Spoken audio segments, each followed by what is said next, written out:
어머니는 평생 모은 돈 1억 5천만 원을 은행에 맡겨두셨습니다. 매월 받는 이자로 생활하실 계획이었죠. 그러나 올봄 갑작스러운 수술이 필요해 중도해지를 하셨습니다. 기대했던 이자의 3분의 1만 받고 세금까지 공제되자 어머니의 얼굴에는 실망감이 가득했습니다. 내 돈인데 왜 이렇게 적게 받는 거야? 따뜻한 봄날, 많은 어르신들이 병원비와 여행비를 위해 예금을 해지하고 있습니다. 하지만 대부분은 기대와 다른 현실에 당황하고 계십니다. 안녕하세요, 시청자 여러분. 오늘은 60세 이상 모든 분들이 반드시 알아야 할 충격적인 사실을 말씀드리겠습니다. 여러분이 평생 모아온 소중한 돈이 은행에서 조용히 사라지고 있습니다. 10년 전 1억 원으로 살 수 있었던 것들이 지금은 1억 4천만 원이 필요합니다. 하지만 여러분의 예금 이자는 물가 상승률을 따라가지 못하고 있습니다. 특히 오늘의 세 번째 주제, 당신의 1억 원이 사라진다. 부분은 절대 놓치지 마세요. 물가 상승과 낮은 예금 이자율이 어떻게 여러분의 노후 자금을 위협하는지 정확한 수치로 보여드립니다. 제가 이 정보를 공유하는 이유는 많은 어르신들이 은행의 달콤한 광고에 속아 소중한 노후 자금을 날리는 모습을 너무 많이 봤기 때문입니다. 여러분 주변의 부모님, 이웃 어르신들에게 이 영상을 알려주세요. 그분들의 평생 모은 재산을 지키는데 큰 도움이 될 것입니다. 여러분의 관심이 모여 더 많은 어르신들께 이 중요한 정보가 전해질 수 있습니다. 구독과 좋아요는 더 많은 어르신들의 소중한 노후 자금을 지키는 작은 실천이 됩니다. 지금부터 은행이 절대 알려주지 않는 충격적인 진실, 그리고 여러분의 소중한 노후 자금을 지키는 확실한 방법을 함께 알아보겠습니다. 경기도 양평의 한적한 시골 마을. 평생을 농사일에 바친 송재만 선생님의 이야기입니다. 송 선생님은 평생 모은 돈을 은행에 맡기지 않고 집 뒤뜰에 묻어두었습니다. 세상에 믿을 사람 하나 없어. 내 돈은 내가 직접 보관해야 마음이 놓이지. 라며 자식들에게도 그 사실을 알리지 않았습니다. 지난해 겨울 송 선생님은 갑작스럽게 폐렴 증상을 보였습니다. 병원에 입원해야 했지만 치료비를 마련할 방법이 없었습니다. 어르신의 통장에는 겨우 생활비만 남아 있었고 큰 금액의 치료비를 감당하기엔 턱없이 부족했습니다. 큰아들 송민호 씨는 아버지의 치료를 위해 동네 이웃들에게 도움을 청했지만 충분한 금액을 모을 수 없었습니다. 아버지가 평소 검소하게 생활하며 돈을 모았다는 이야기는 들었으나 그 돈이 어디 있는지 아무도 알지 못했습니다. 결국 적절한 치료를 받지 못한 송 선생님은 합병증으로 인해 세상을 떠났습니다. 가족들이 집을 정리하던 중 뒤뜰에서 플라스틱 통에 보관된 현금 다발을 발견했습니다. 그러나 습기와 곰팡이로 인해 대부분의 지폐는 사용할 수 없는 상태였습니다. 아버지가 평생 모으신 5천만 원이 넘는 돈이었습니다. 이 돈이 있었다면 더 좋은 치료를 받으실 수 있었을 텐데. 송민호 씨의 눈에는 눈물이 가득했습니다. 이처럼 돈을 집에 보관하거나 땅에 묻어두는 행동은 위험합니다. 화재, 도난, 자연재해로 인해 소중한 재산이 순식간에 사라질 수 있습니다. 더욱이 현금은 시간이 지남에 따라 구매력이 떨어지고 습기나 해충으로 인해 물리적으로도 손상될 수 있습니다. 관련 통계에 따르면 매년 고령자들이 집에 보관하던 현금을 도난당하는 사례가 1000건 이상 발생하고 있습니다. 더 심각한 문제는 많은 어르신들이 이런 사실을 가족에게 알리지 않아 긴급 상황에서 필요한 돈을 사용할 수 없다는 점입니다. 노후 자금은 안전하게 관리되어야 합니다. 은행 예금이나 안전한 금융상품을 통해 돈을 보관하면 도난이나 분실 위험 없이 필요할 때 사용할 수 있습니다. 또한 가족 중 최소 한 명에게는 자신의 재산 현황을 알려두어 긴급 상황에 대비하는 것이 좋습니다. 송 선생님과 같은 비극적인 사례가 반복되지 않으려면 어르신들은 자신의 재산을 투명하게 관리하고 가족과 소통하는 것이 중요합니다. 평생 모은 돈이 정작 필요할 때 사용되지 못한다면 그것만큼 안타까운 일이 어디 있을까요? 당신의 노후 자금은 지금 어디에 있습니까? 소중한 재산이 필요할 때 사용될 수 있도록 지금 바로 점검해 보세요. 서울 강북구에 사시는 김순자님은 평생 모은 퇴직금 7천만 원을 들고 동네 은행을 찾으셨습니다. 안정적인 노후를 위해 이자가 조금이라도 더 높은 예금 상품을 찾고 계셨죠. 은행 창구에 앉자마자 젊은 직원이 반갑게 맞이했습니다. 할머니, 정말 운이 좋으세요. 오늘까지만 특별금리 상품 가입이 가능하세요. 일반 예금보다 수익률이 훨씬 좋은 상품인데 마감 직전에 오셨네요. 김 할머니는 서둘러 상품 설명을 들었습니다. 직원은 빠른 말투로 상품의 장점만 열심히 설명했습니다. 할머니의 투자 경험이나 위험 감수 성향은 묻지 않았고 복잡한 금융 용어가 가득한 설명에 할머니는 고개만 끄덕였습니다. 이 상품은 시중 예금보다 수익률이 2배 이상 높아요. 원금 보장에 중도 해지도 가능하니 걱정 마세요. 김 할머니는 복잡한 계약서 내용을 제대로 읽어보지 못한 채 서명했습니다. 직원이 오늘까지만 가입할 수 있다고 재촉했기 때문입니다. 사실 이 상품은 일반 예금이 아닌 채권형 펀드였습니다. 원금 보장이 되지 않는 투자 상품이었죠. 6개월 후 김 할머니는 갑작스러운 무릎 수술로 병원비가 필요해 은행을 찾았습니다. 그런데 충격적인 소식을 들었습니다. 7천만 원이 5,800만 원으로 줄어 있었던 것입니다. 시장 상황이 좋지 않아 손실이 발생했다는 설명이었습니다. 원금 보장이라고 하지 않으셨나요? 제가 분명히 예금하러 왔다고 말씀드렸는데 그때서야 김 할머니는 계약서를 꼼꼼히 살펴봤습니다. 작은 글씨로 원금 손실 가능성이 명시되어 있었고 중도 해지 시 수수료가 발생한다는 내용도 있었습니다. 금융 관련 데이터에 따르면 매년 65세 이상 어르신들의 금융상품 관련 피해 신고는 5천 건이 넘습니다. 특히 특별금리, 한정 판매, 오늘까지만 같은 문구를 사용한 판매 권유에서 피해가 많이 발생합니다. 은행 직원들은 판매 실적에 따라 평가받기 때문에 때로는 고객에게 적합하지 않은 상품도 권할 수 있습니다. 상담해 주는 사람과 책임지는 사람은 다릅니다. 은행은 내 돈을 보관해 주는 곳이지만 직원의 말만 믿고 따라서는 안 됩니다. 금융상품 가입 전에는 반드시 계약서를 꼼꼼히 읽어보세요. 이해가 되지 않는 부분은 여러 번 질문하고 가족이나 믿을 수 있는 지인과 상담하는 것이 좋습니다. 특히 오늘까지만 한정 판매 같은 말에 서두르지 마세요. 은행 창구의 미소 뒤에 숨겨진 위험, 당신은 대비하고 계신가요? 은행에 1억 원을 맡겼다면 안심하실 수 있을까요? 통장 속 숫자는 변함없지만 그 돈의 실제 가치는 계속 줄어들고 있습니다. 지금 예금에 넣어둔 1억 원은 10년 후 약 6,700만 원의 가치로 떨어질 수 있습니다. 부산에 사시는 정성환 씨는 5년 전 퇴직금 1억 원을 시중은행 정기예금에 넣었습니다. 연 이자율 2%대로 세금을 제외하면 실질 수익은 1.5% 정도였습니다. 5년이 지난 지금 정 씨의 통장에는 1억 700만 원이 있습니다. 숫자만 보면 700만 원이 늘어난 것처럼 보입니다. 그러나 정 씨가 퇴직할 당시 5천만 원이었던 중형차 가격은 지금 6천만 원이 되었고 월 생활비도 150만 원에서 190만 원으로 증가했습니다. 정 씨가 말합니다. 통장에 돈이 더 많아졌는데 살 수 있는 건 오히려 줄었어요. 돈을 맡겨놨는데 줄어드는 기분이에요. 최근 5년간 우리나라 평균 물가 상승률은 연 3.5%입니다. 이 말은 5년 전 1억 원으로 살 수 있었던 물건을 지금 사려면 약 1억 1,900만 원이 필요하다는 뜻입니다. 정 씨의 예금은 1억 700만 원으로 증가했지만 실제 구매력은 오히려 9% 정도 감소한 셈입니다. 물가 상승률이 연 3.5%라면 10년 후에는 같은 물건을 사기 위해 약 1억 4,100만 원이 필요합니다. 하지만 연 2% 이자율로 예금을 하면 10년 후 1억 원은 약 1억 2,200만 원이 됩니다. 세금을 제외하면 실질 금액은 더 줄어듭니다.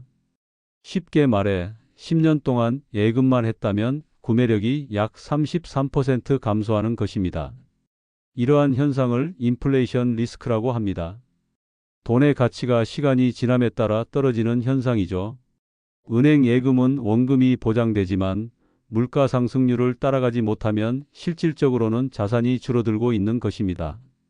특히 노후에는 고정 수입이 줄어드는 반면 의료비와 생활비는 계속 증가합니다. 건강하게 오래 살수록 더 많은 생활비가 필요한데 인플레이션으로 돈의 가치가 계속 하락한다면 노후 생활이 위협받을 수 있습니다.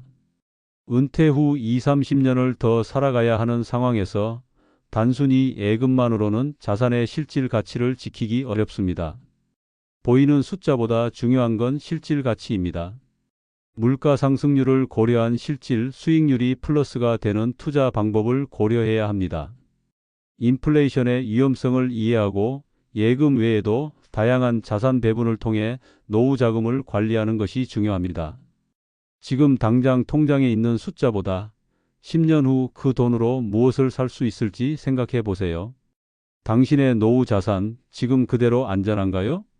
노후의 든든함은 준비에서 시작됩니다. 많은 어르신들이 평생 모은 재산을 한 통장에 모두 넣어두는 경우가 많습니다. 병원비, 생활비, 여행비까지 모든 목적에 돈이 섞여 있다면 어떤 일이 생길까요? 인천에 사시는 이옥정 할머니는 평생 모은 돈 1억 2천만 원을 3년 만기 정기예금 하나에 넣어두셨습니다. 금리가 좋다는 이유였죠. 그런데 갑작스럽게 무릎 수술이 필요해 1천만 원이 급하게 필요했습니다. 은행에 가서 일부만 출금하려 했지만 중도해지는 전액만 가능했고 이자도 대폭 삭감되었습니다. 1천만 원만 필요했는데 전체를 해지하고 다시 들어야 한다고 하더라고요. 그 과정에서 받을 수 있었던 이자가 많이 줄었어요. 미리 알았더라면 돈을 나눠서 관리했을 텐데. 이 할머니는 중도해지로 약 120만 원의 이자 손실을 경험했습니다. 만약 목적별로 통장을 나눠 관리했다면 이런 손실 없이 필요한 돈만 사용할 수 있었을 것입니다. 20년 넘게 은행에서 노인 고객들을 상담해온 윤기석 은퇴 설계사는 이렇게 조언합니다. 노후 자금은 반드시 3개 이상의 통장으로 나눠 관리하세요. 일상 생활 비용, 응급 상황을 위한 비상금, 그리고 장기 자산 증식용으로 구분하는 것이 좋습니다. 첫 번째는 생활비 통장입니다.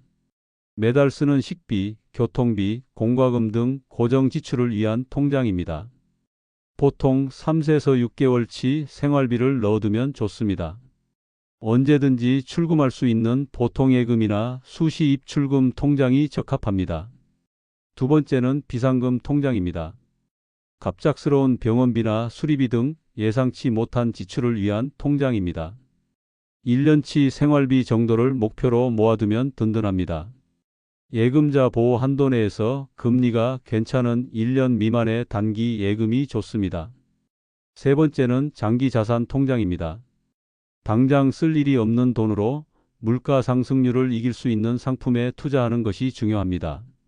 정기예금, 국채, 안전한 펀드 등 다양한 상품에 분산 투자하는 것이 좋습니다. 목적에 따라 돈을 나누면 언제든 꺼내 쓸 수 있고 동시에 자산도 지킬 수 있습니다. 자산 관리의 핵심은 구분과 분산입니다. 모든 달걀을 한 바구니에 담지 마세요. 금리가 5.5%라고요? 그럼 당장 가입해야죠. 이런 생각으로 은행을 찾았다가 실망하고 돌아오는 어르신들이 많습니다. 화려한 광고와 현실 사이에는 큰 간극이 있기 때문입니다.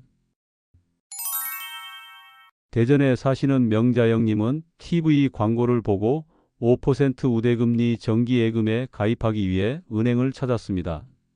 퇴직금 5천만 원을 2년 동안 맡기면 약 500만 원의 이자를 받을 수 있다는 계산이었죠.